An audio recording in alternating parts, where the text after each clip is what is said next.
India সেটাই চায় যা হাসিনা তারা দিচ্ছে, সোজা হিসাব। আর বাংলাদেশে হাসিনার মতো একটা সরকার চায়, যে বাংলাদেশের নানা ইনস্টিটিউশনের মাধ্যমে বাংলাদেশকে একটা ভারতের অধীনস্থ করজ রাজ্য হিসেবে টিকায় রাখবে, রাষ্ট্র হিসেবে না, একটা রাজ্য হিসেবে।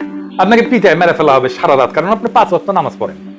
কারাগারে বন্দি রাখা হবে বছরের পর বছর, কারাগারের কোথাও না, আপনার ক্যান্টনমেন্টের মধ্যে, সবাই জানে, সব জেনারেল জানে, তারপরে ওইটা চলবে। সে অখণ্ড ভারতের অংশ বাংলাদেশ, সেই অংশ সে ফেরত চায়, তার আগে তাকে পরিশুদ্ধ করে নিতে চায় তার জনগোষ্ঠীকে, কারণ এই জনগোষ্ঠী আগে হিন্দুই ছিল, তারা মুসলমান আগ্রাসনের ধর্মান্তরিত হয়েছে বলে তারা মনে করে। এদের পরিশুদ্ধ করতে হবে যেন মননে সে অখণ্ড ভারত মাতার সন্তান হয়ে ওঠে। তাকে নতুন এক ধর্মে দীক্ষিত করতে হবে, যার নাম অসাম্প্রদায়িকতা। এই অসাম্প্রদায়িকতা ধর্মে আপনি কোরবানি দিলে সাম্প্রদায়িক বর্বর, কিন্তু পয়লা বৈশাখের নামে অষ্টমীর এক ডালিয়া উদযাপন করতে পারবেন।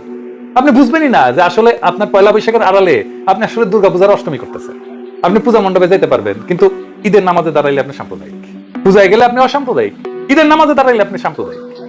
তারপর একদিন টুক করে ভারত আপনাকে অখণ্ড ভারত মাতার অংশ করে নেবে। Syllabus complete. থ্যাংক ইউ, ধন্যবাদ। বাংলাদেশ জিন্দাবাদ। To subscribe for more videos.